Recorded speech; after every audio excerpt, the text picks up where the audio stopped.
Olá, aluno! Olá, aluna! No vídeo de hoje, nós vamos falar sobre coordenadas polares. O que são coordenadas polares? É uma outra forma da gente escrever o endereço de um ponto no plano. Vem comigo, então. As coordenadas polares, então, são uma outra forma da gente nomear um par ordenado que originalmente a gente utiliza, então, as coordenadas cartesianas para dar o local onde aquele ponto do plano está localizado, ou seja, a gente usa como referências um eixo horizontal e um eixo vertical, eixo horizontal x e o eixo vertical y. Aqui a gente vai partir, então, de um outro referencial, que é essa semi-reta, ou seja, já é a primeira diferença, então, das coordenadas cartesianas para as polares, que em vez de utilizar uma reta horizontal, eu vou utilizar uma semi-reta partindo de um determinado ponto. Nós chamamos de ponto O, que é o polo ou origem dessa semi-reta. A semi-reta também, por ser composição aí desse eixo, ela é chamada de eixo polar, para compor, então, as coordenadas. Agora, como que eu pego um ponto qualquer desse plano e escrevo ele em coordenadas polares? Eu vou pegar esse ponto P e vou ligar até o polo, que é a origem. Quando eu faço esse segmento, construo esse segmento, ele passa a ter uma medida, a qual nós vamos chamar de R. E essa medida R é a minha primeira componente do par ordenado, que vai dar o endereço desse ponto. A partir da gente ter traçado esse segmento, ele também forma um ângulo θ em relação à horizontal. Esse ângulo θ é a segunda componente do par ordenado que define esse ponto, e aí esse ângulo θ, então, fecha o que nós chamamos de coordenadas polares. Ou seja, a gente vai ter como endereço desse ponto no plano a distância desse ponto até a origem e o ângulo que esse segmento que nós traçamos tem em relação à horizontal. Para que serve esse tipo de coordenada? Ela é mais interessante quando a gente pretende mapear peças que são circulares, coroas circulares, semicircunferências, pedaços de circunferência, enfim. Antes da gente ir para a aplicação direta das coordenadas polares, né, em outras propriedades matemáticas e, sobretudo, em integrais, nós vamos ver como é que fica a marcação de pontos que são dados em coordenadas polares. Então, eu tenho um par ordenado aqui, 5π sobre 4, onde o 1 é o raio e 5π sobre 4 é o θ. Bom, como a gente preveu, eu vou começar com o eixo que é uma semi-reta. Vou colocar esse eixo em preto. Então, aqui eu vou ter a origem O e esse eixo horizontal. Daí, nós vamos fazer o seguinte. Eu preciso traçar um segmento de raio 1 que faça, ao mesmo tempo, um ângulo de 5π sobre 4. Para quem não lembra, 5π sobre 4 é a mesma coisa que 225 graus, ou seja, a gente está no terceiro quadrante. Aí vocês vão me perguntar, mas a gente está agora com coordenadas polares, o que tem a ver quadrante? A gente pode dividir o plano nos 4 quadrantes que nós estamos acostumados a fazer e ter as mesmas referências de antes. Então, esse 225 graus ou 5π sobre 4, ele vai ser a metade do terceiro quadrante. Daí,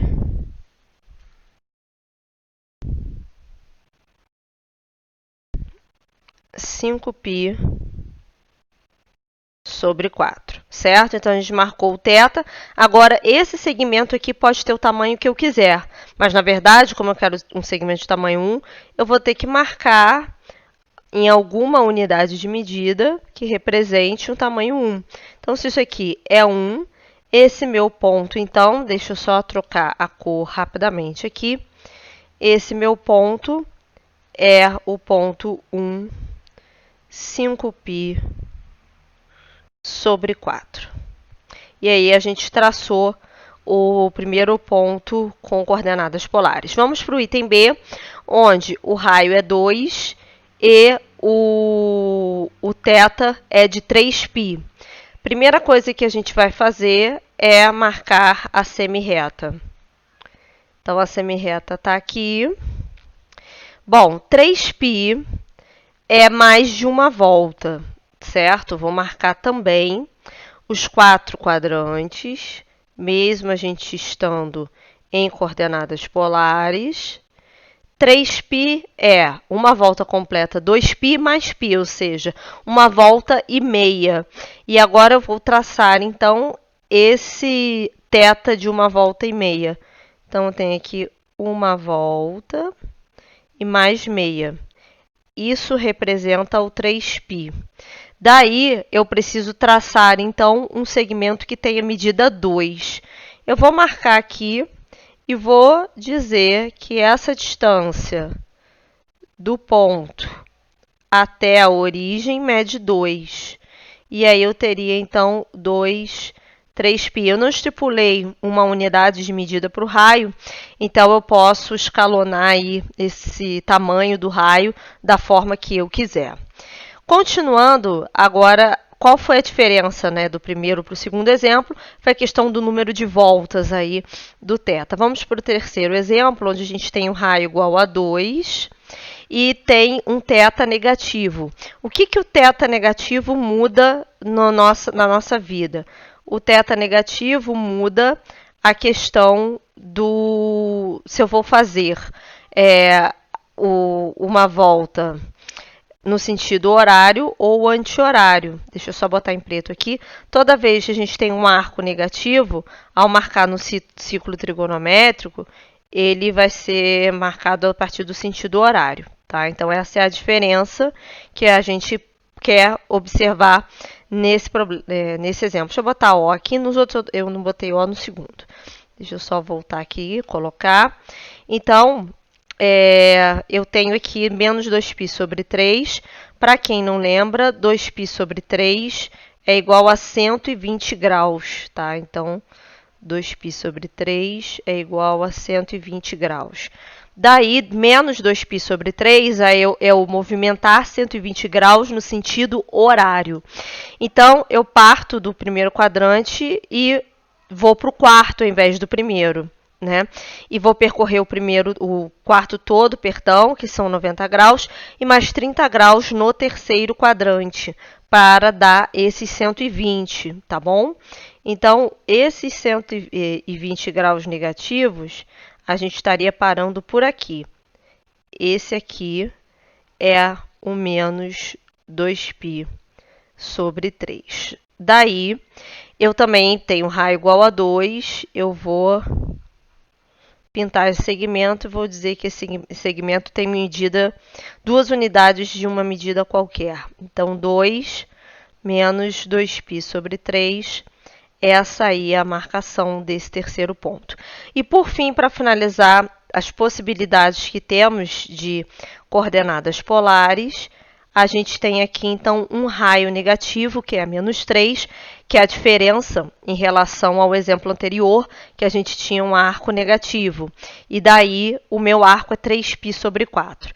Eu vou novamente aqui, deixa eu só mudar para preto, colocar os quadrantes todos, igual a gente tem feito. E aí, 3π sobre 4, que é o arco que está ali, esse 3π sobre 4, ele é igual a 135 graus. Certo? Esse aqui é igual a 135 graus. Certo? E aí,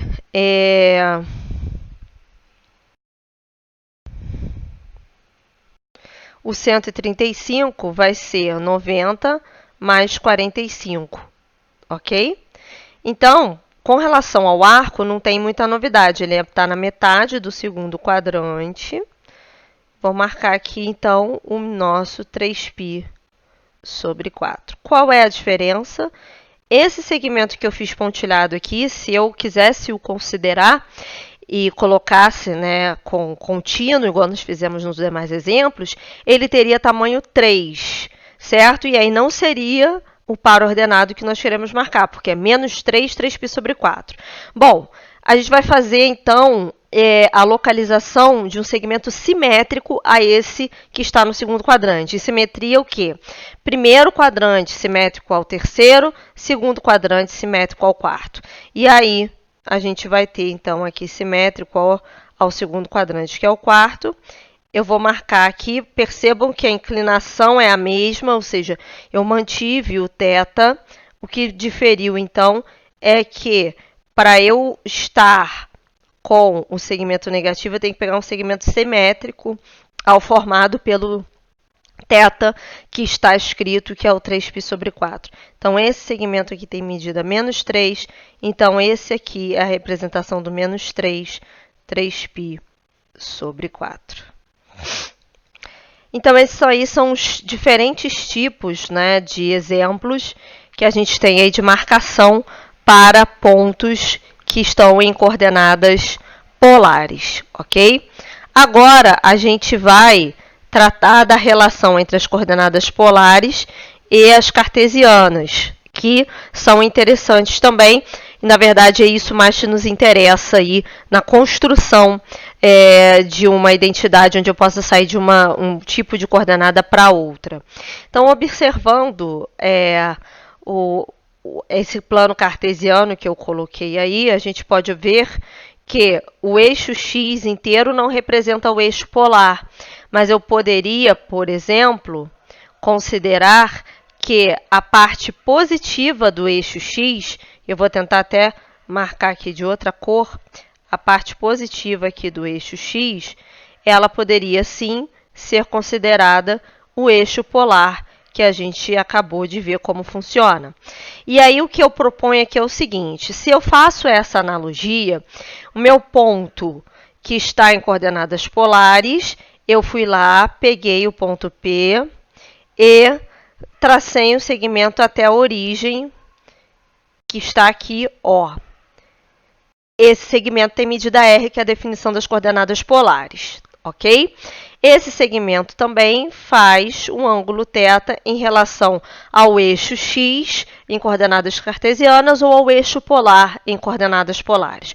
Ao mesmo tempo que a gente tem essa interpretação, a gente pode observar que, considerando as duas retas x e y cartesianas que nós estamos acostumados, eu posso observar que, ao fazer a projeção na horizontal, este segmento aqui tem medida x, ao mesmo tempo que eu faço uma projeção no eixo vertical, e este segmento que eu não marquei aqui tem medida y, que faz então com que o meu ponto P possa ser expresso por esse valor de x e esse valor de y também. Ou seja, a gente tem o mesmo ponto que ele pode ser dado por duas formas diferentes. É como se eu tivesse uma localização e escrevesse dois endereços diferentes para essa mesma localização, certo?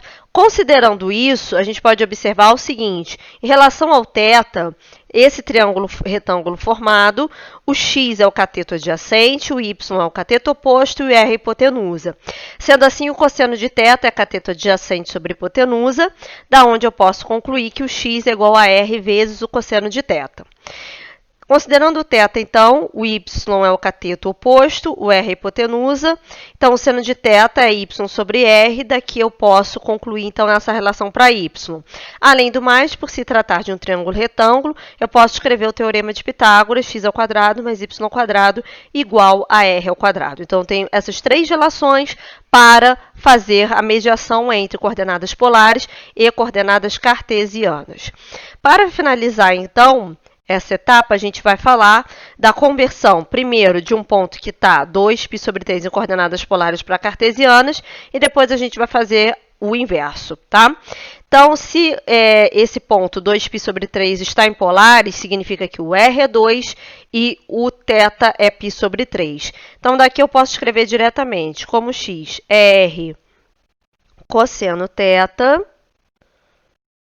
Eu posso escrever 2 vezes cosseno de π sobre 3.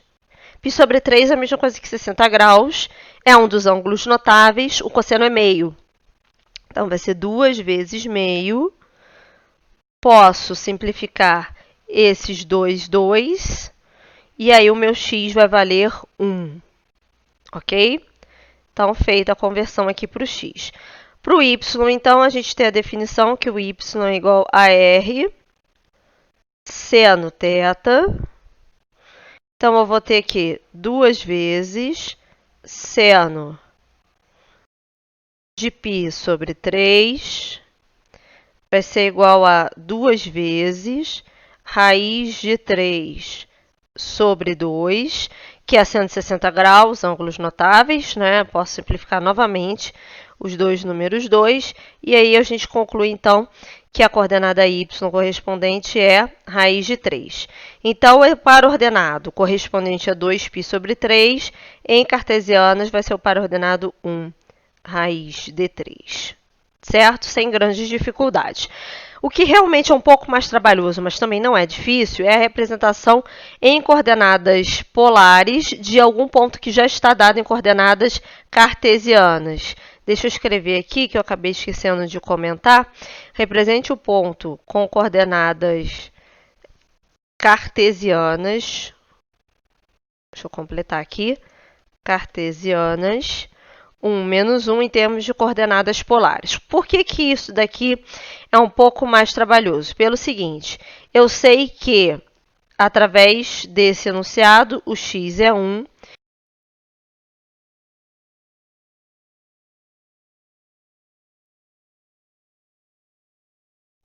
e o y é igual a menos 1, correto? Então, como o x tem em sua definição o r e o θ, e o y também tem em sua definição o r e o θ, eu não posso, nesse momento, usar simplesmente isso, porque eu vou ficar com um sistema, se eu substituir isso, né? Aqui, veja, 1 igual a r cosseno θ e menos 1 igual a r seno θ. Se eu utilizasse essas definições, eu ficaria com o sistema, daria muito trabalho. Mas a gente vai voltar em algo que a gente não usou ainda, que é a questão do teorema de Pitágoras, né? Então, x ao quadrado mais y ao quadrado igual a r ao quadrado.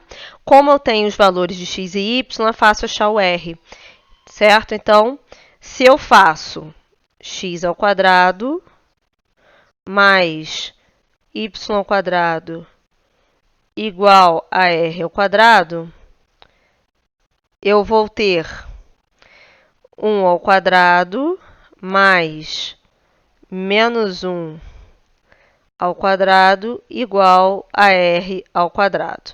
Então, eu vou ter 1 mais 1 igual a r ao quadrado. Daqui eu tiro que r ao quadrado é igual a 2. Então, r é igual a mais ou menos a raiz quadrada de 2. Bom, e aí? Os dois r são aceitos? São aceitos. E para cada r, a gente, na verdade, vai achar um θ diferente. Isso pode? Pode. Em coordenada polar, a gente pode ter mais de uma forma de escrever o mesmo ponto, tá? Então, agora a gente vai fazer o seguinte.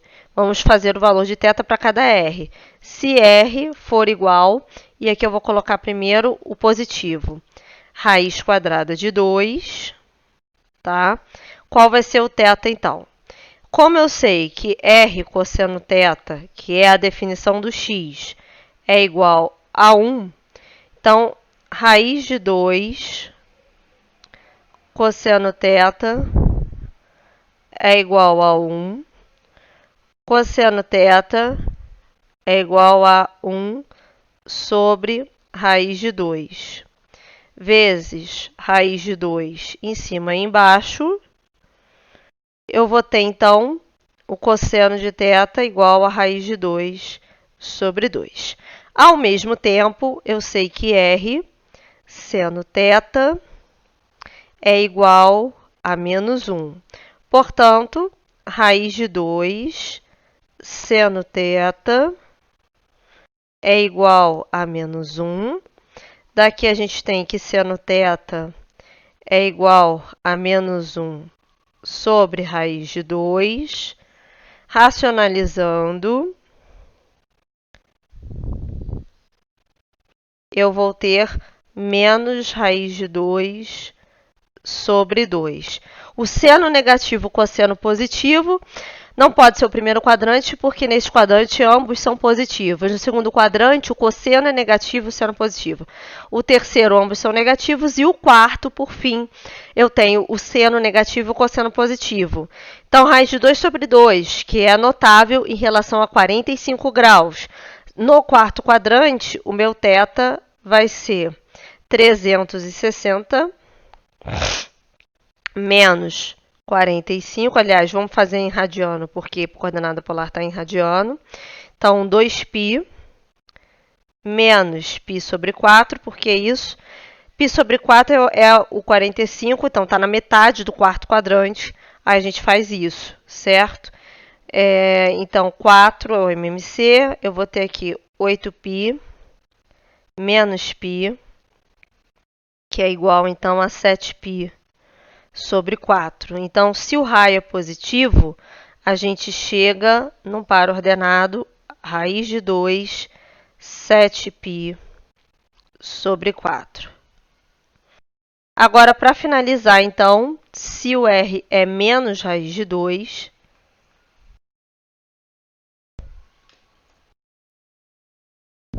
é igual a menos raiz de 2.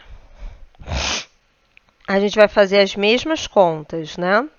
Então, menos raiz de 2, cosseno θ igual a 1, cosseno θ igual a menos 1 raiz de 2, racionalizando isso, igual nós fizemos em cima, menos raiz de 2 sobre 2. Então, o cosseno é negativo dessa vez. E, ao mesmo tempo, eu tenho menos raiz de 2, seno θ, igual a menos 1. Daqui é fácil ver que o seno de θ, ambos negativos vai ficar positivo, vai dar 1 sobre raiz de 2, que é, deixa eu só subir aqui um pouquinho, a mesma coisa que raiz de 2 sobre 2, ou seja, nessa configuração do raio negativo, o seno é positivo e o cosseno é negativo. Quadrante que tem seno positivo e cosseno negativo, segundo. Então, tem um par ordenado no segundo quadrante que corresponde, né, ao menos raiz de 2 e o arco é o 3π sobre 4. Da onde saiu o 3π sobre 4? É o arco correspondente ao 45 no segundo quadrante. Como é que eu descubro esse θ? Θ vai ser, então, π sobre 2 mais π sobre 4, tá? 90 do primeiro mais 45 que está no segundo. Isso aqui é 3π sobre 4. Pode fazer depois detalhes, dá isso daí, tá bom? Então, é isso, gente. Na verdade, se a gente for observar, raiz de 2, 7π sobre 4, positivo no quarto quadrante. Então, deixa eu só voltar aqui em cima para ficar claro. Então, raiz de 2, 7π sobre 4 está aqui. Menos raiz de 2, 3π sobre 4 é exatamente o que está acontecendo aqui. Quando eu faço menos raiz de 2, no segundo, eu vou rebater por quarto. Eu volto para esse ponto. Por isso que a gente pode ter mais de uma forma de escrever um ponto em coordenadas polares, ok? Espero que vocês tenham gostado desse vídeo. Curtam, compartilhem e a gente se vê na próxima. Até mais. Tchau, tchau.